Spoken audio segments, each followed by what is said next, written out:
Thank you, Laura, for that warm introduction. And good morning, Henry County Chamber's Women's Summit. What a beautiful sight to behold.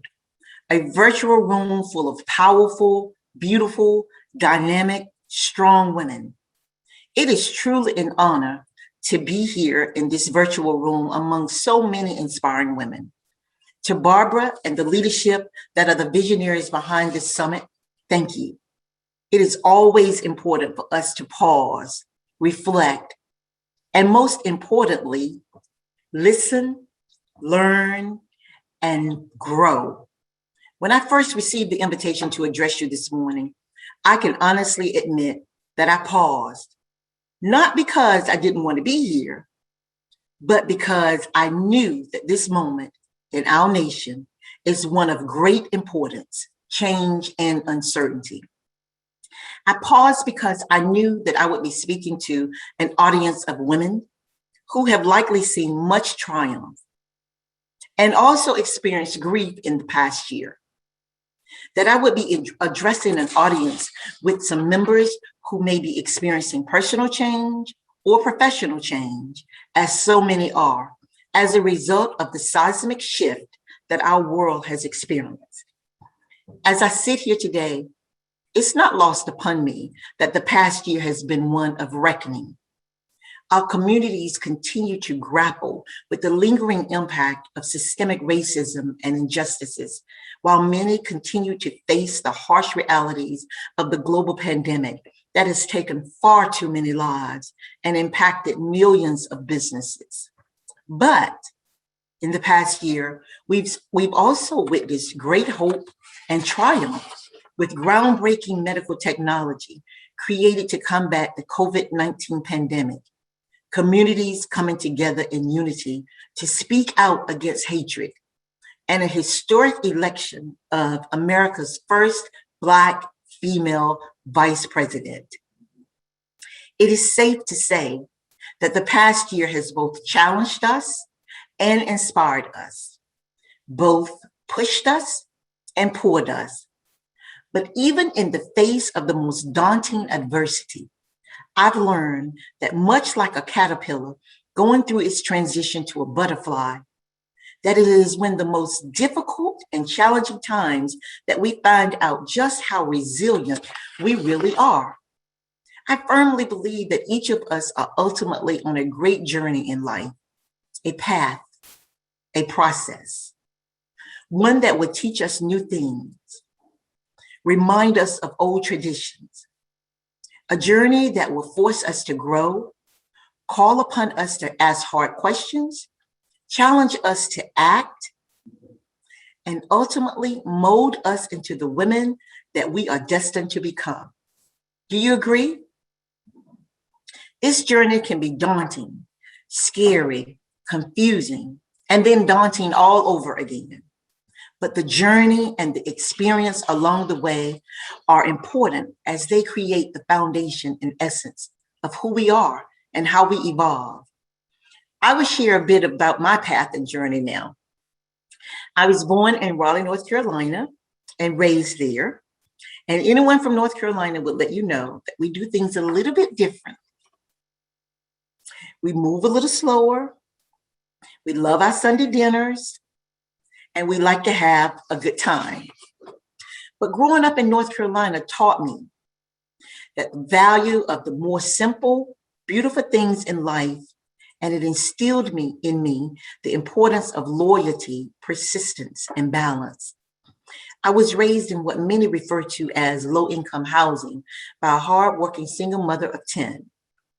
My mother raised us with strong work ethic and taught us at an early age the importance of walking in our truth and never allowing anyone to define us with their own interpretation of who they thought we were.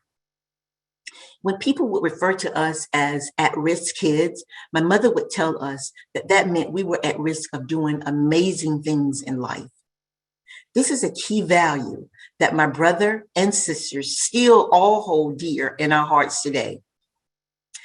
And as life would have it, my path would take me on a journey that would defy expectations of many, and introduced me to people to my life that would allow me to stand before you today as one of few Black women senior executives in our country. Okay, I began my career as an operator for AT&T, which was the lowest paying job in the company at the time, primarily filled by women of color. And I was indeed the telephone operator. Nothing fancy, but the job is what I needed at the time. I took that job decades ago because I had aspirations to move to Atlanta, Georgia, and I needed a job that would help me transition there.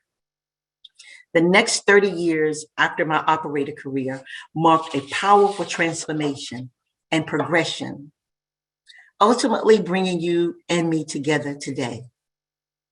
Determined to literally climb the corporate ladder, I worked my way up through network operations, often finding myself to be the only woman and the only woman of color in the room. It was not always easy because I was climbing the ladder while raising a family and continuing my education. But I was determined, much like my mother taught me, to defy the odds. I continued on many assignments and training paths until I reached the office of president of AT&T North Carolina. And now I proudly stand before you as the president of AT&T Georgia. Whoever would have thought this young lady from the low-income housing projects in North Carolina would make it this far? It has taken me more than 30 years to get here, and it has not always been easy. I've had ups and I've had downs and many failures and many setbacks, but nevertheless, I always knew that I had no other choice than to persist. Quitting just was not an option. Often throughout my life and career, I was underestimated simply because of where I came from, what I looked like, or my job title. I am a firm believer that talent is distributed equally, but opportunity is not. Let's say that again. Talent is distributed equally, but opportunity is not. I, like so many women and many of you in this room, have always had what it took to succeed. I just simply needed the opportunity.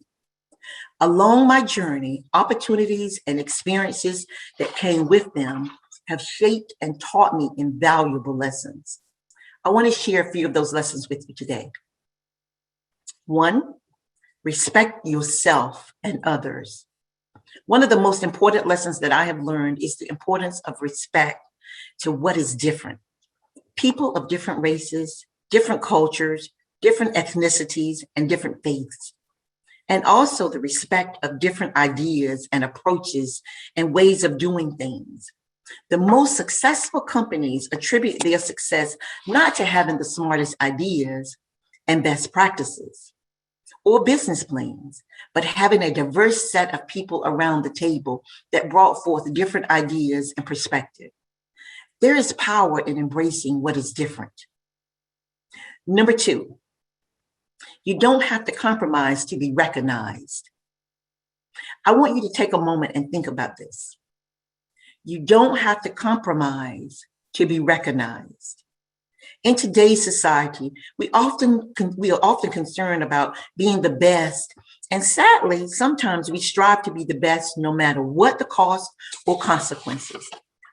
But just as important as getting to the top is how you get there.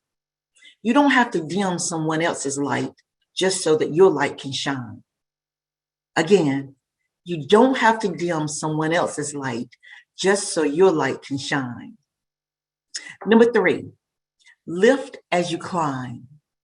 Unfortunately, it has become clear to me throughout my own progression that I see less and less people that look like me in the rooms and spaces that I have been afforded to find myself in. I am determined to keep trudging along so that I can shake things up and change that. We must always ensure that as we grow, we are helping others to grow. That when we walk through doors, we help widen those doors to allow for more women to walk through them.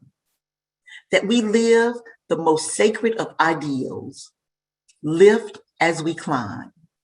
Again, lift as we climb. Number 4, remember that things happened before you got here. Before you got to this moment in life, before you were even born, someone was helping pave the path for you. Your parents, your loved ones, and even people who you have never met. Someone fought for you to have an opportunity to be in this room today. It is important to respect their legacy and work. We all stand on the shoulders of others that came before us. Learn from their lessons and carry their work and vision forward. Number 5, always walk in your truth and do not doubt yourself. People will tell you that you are nuts, that what you are trying to attempt to do is impossible, that you can't do it. Don't listen. Imagine if you would have listened to those who told me, if I had listened to those who told me that it was impossible for a telephone operator to become the president of AT&T Georgia, I wouldn't be where I am today. So always walk in your truth and do not doubt yourself. 6, when you fall, and we all fall, it's simple. Get back up. Get back up. Sometimes the universe will set you back to set you up for an extraordinary success. Ben Franklin and even Oprah had failures, but often failures are simply the universe pulling you into the direction that you are destined to walk. 7, always remember that you are powerful. No matter where you started, no matter how you started, you are powerful. We all have a journey to walk and an impact to make. Don't judge or allow yourself to be judged. We all may take a different path on the journey, but we can all reach the destination of success. But we must never forget our power and our ability to blossom where we are planted. And number 8, enjoy the journey and trust the process. Life is a journey, a process. It's important to relax, embrace all that comes before you, and remember to enjoy the journey even when it gets bumpy.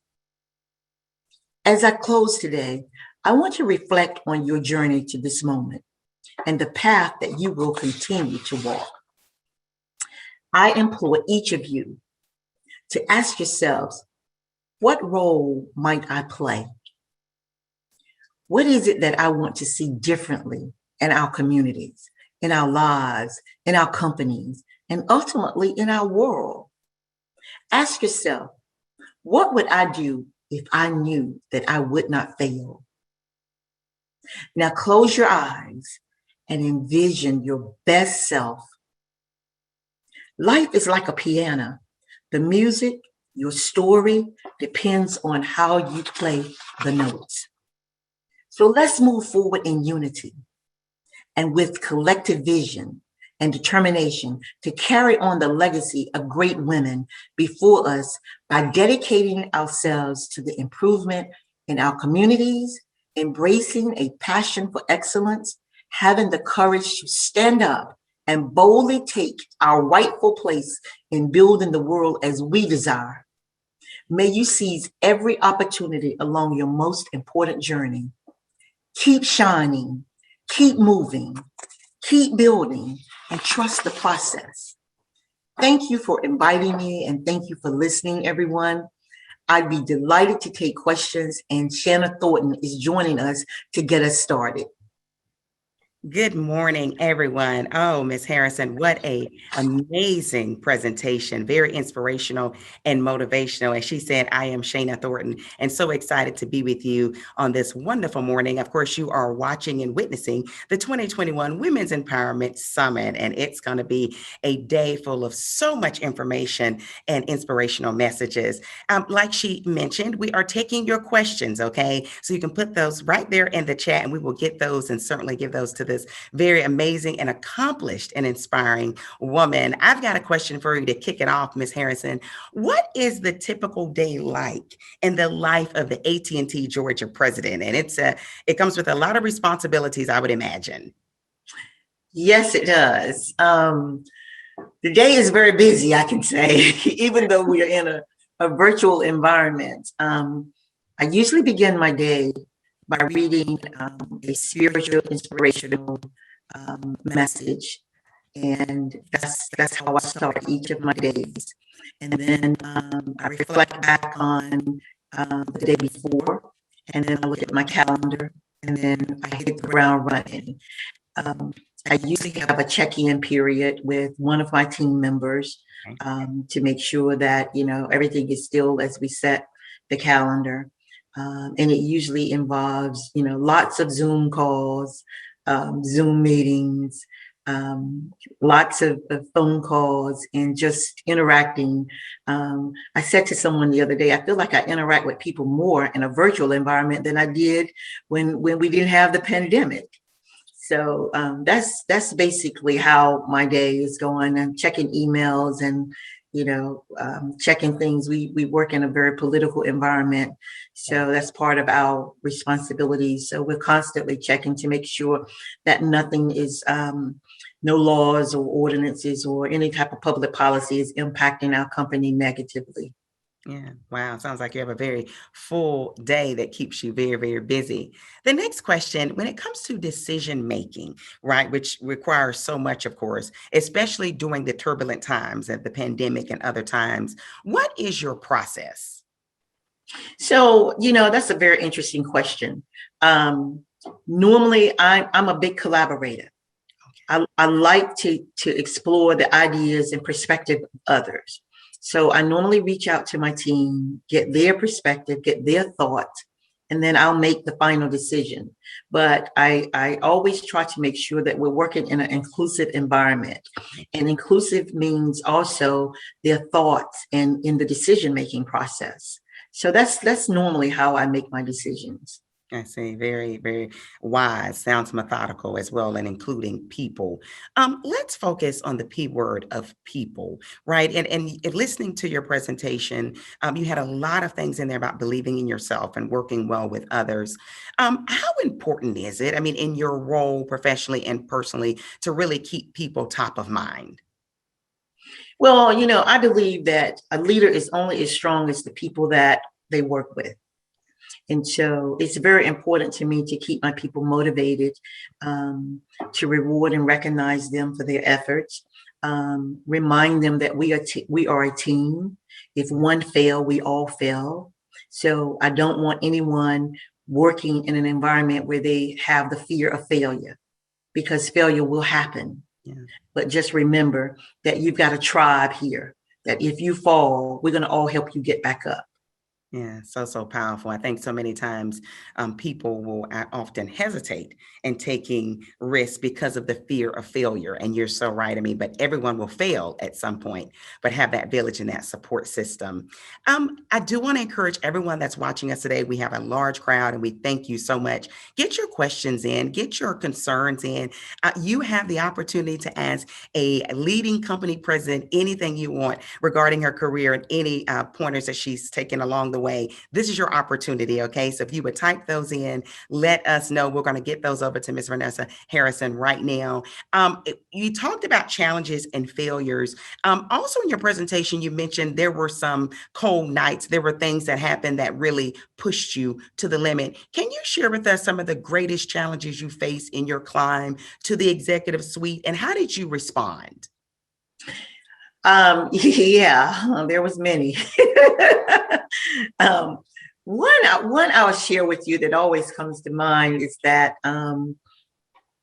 it was very hard to, I would say challenging, to become recognized as the leader of the organization or the company. So many times I would go to meetings and I would have my counterparts or members of my team, white males, with me, because remember, I started my career mostly after operator services in network operations, which was predominantly white males. And so people would often refer to me as the assistant or the secretary to some of the other leaders, some of my direct reports. They just didn't envision me being the leader. And, I struggled with that for a while because I was like, is it something that I'm doing? Is it how but it wasn't. It was their problem. It was that they did not have that mindset. They couldn't envision a Black female running this operation. Wow. So that was always an interesting, and I was very fortunate to work with some very strong white men that would say to them, "You don't ask me that question, ask her, she's the leader." Wow. And they would be like, "Oh." Wow. Yeah, and then the other challenges I would say is just always, wondering, am I smart enough? Am I good enough? Am I strong enough? Am I doing the right thing?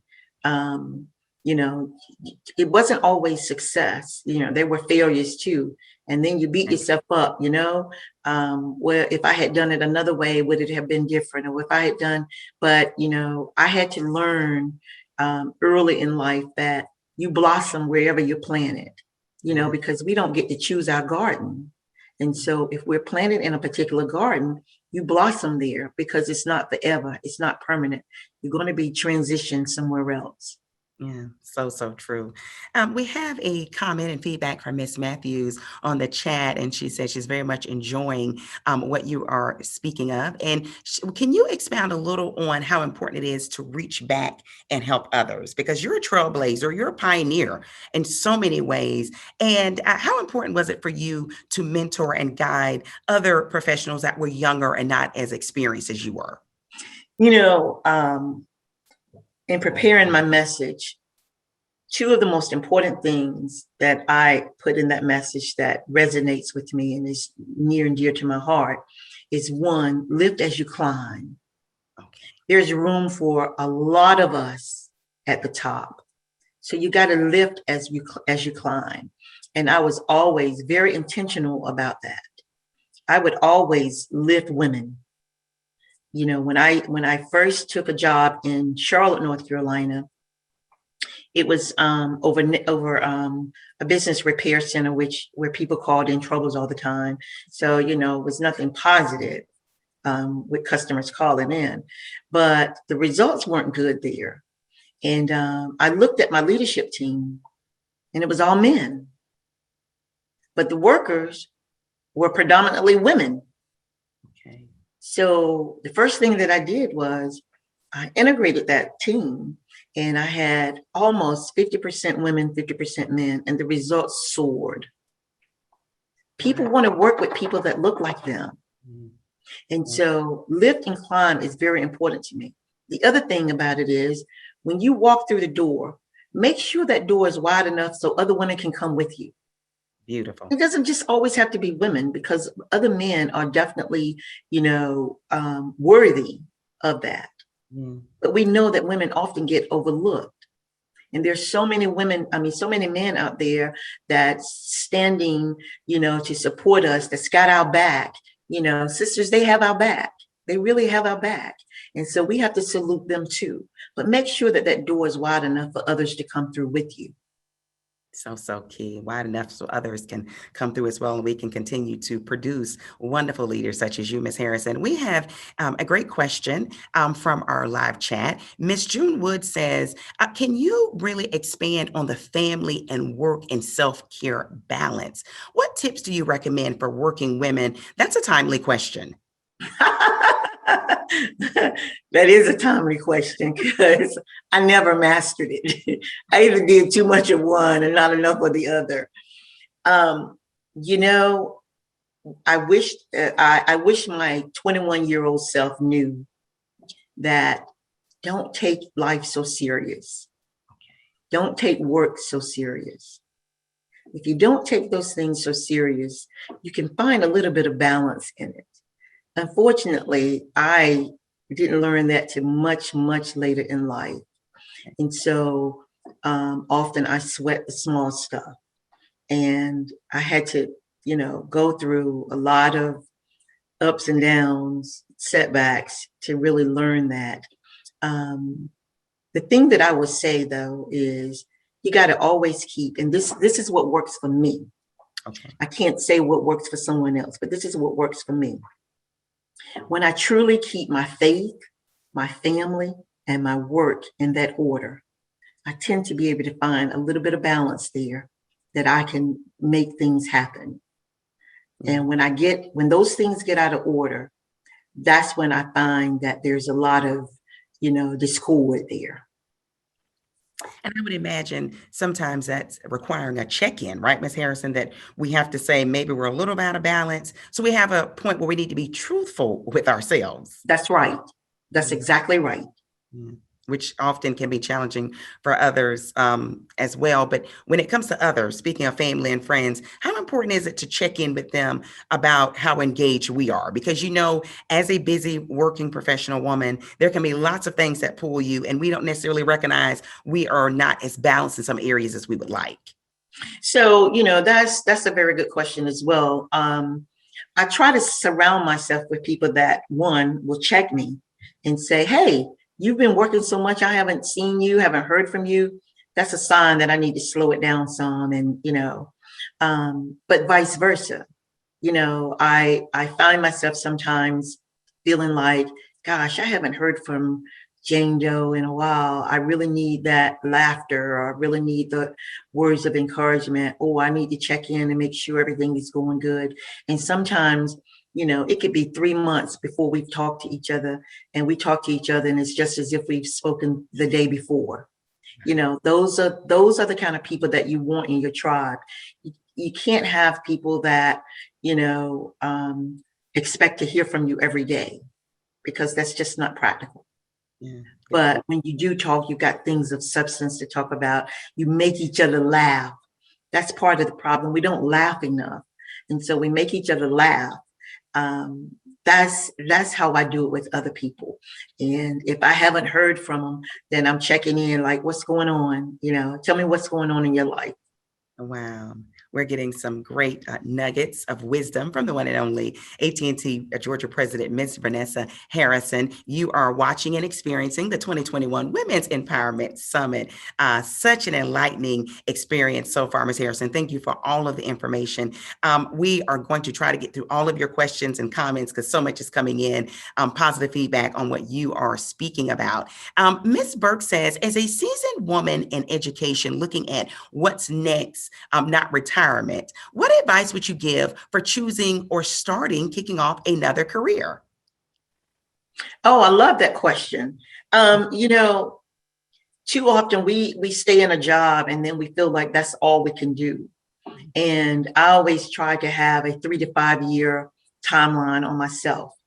Every 3 to 5 years, I'm looking at, okay, what have I been doing? What am I going to do next? How am I going to get there?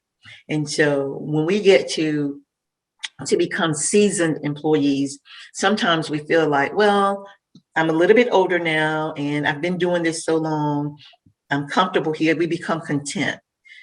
You should not become content. Life is full of great opportunities.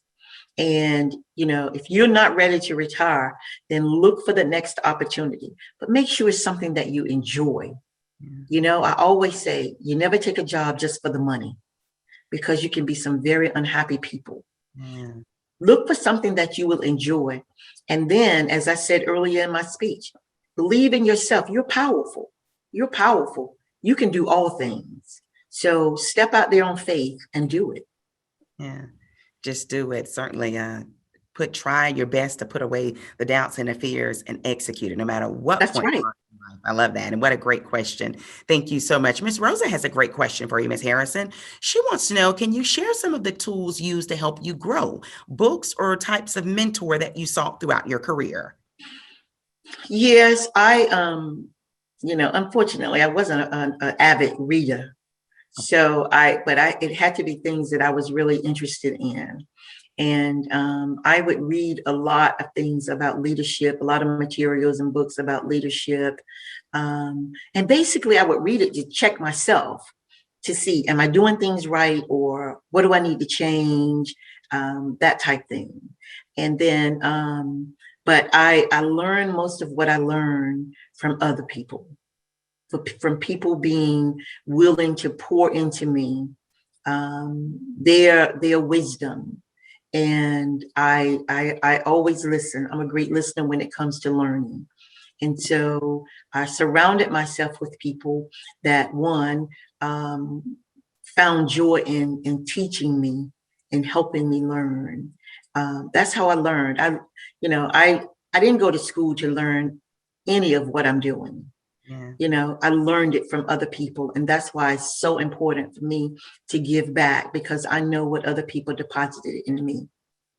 Such a great point. That leads us to the next question, bringing up the word of flexibility, being flexible. And you just said yourself out of your own mouth that you didn't necessarily go to school to be doing any of what you learned along your professional path. How important it is for professional women to be agile, if you will, or flexible? And I'm not necessarily saying be able to be flexible to go to New York, to Atlanta, to Miami, but even mentally, right? Because, so many times when they characterize type A personalities, they have this agenda, they have this calendar that's set. But being being a very successful leader in the business industry, things don't always go as planned. But how key was it for you to really adapt and be flexible in your learning and also with the different leadership styles you encountered? Oh, it's very important to be flexible because, the thing we got to remember, we don't control anything. We don't even control the air we breathe. And so everything that happens, it happens for a reason, and our destiny has already been defined. And so that is why I always say blossom wherever you plant it. There was times when I wanted a particular job because I thought I was the best fit for it. I could do it better than anybody else. And, it was just my job. And I didn't get that job. And I was devastated, because in my mind, in my agenda, that was the next step for my progression. Yeah. But what I had to learn was that everything is not for everybody. Okay. And so the person that got the job was the best person for the job. But I didn't give up. I continued to do what I was doing, and I was going to be the best at it. And I have a very competitive spirit. So if I'm going to do something, I'm going to do it well. And I want to do it my best.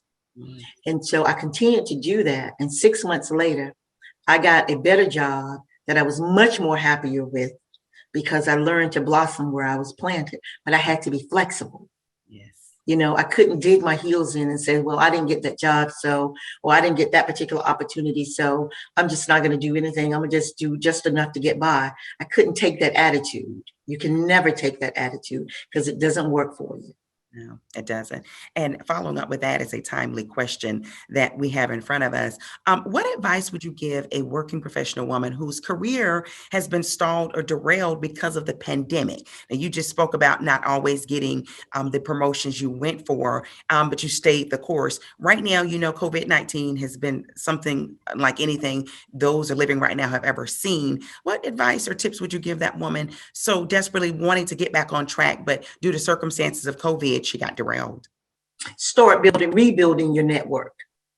Start rebuilding your network.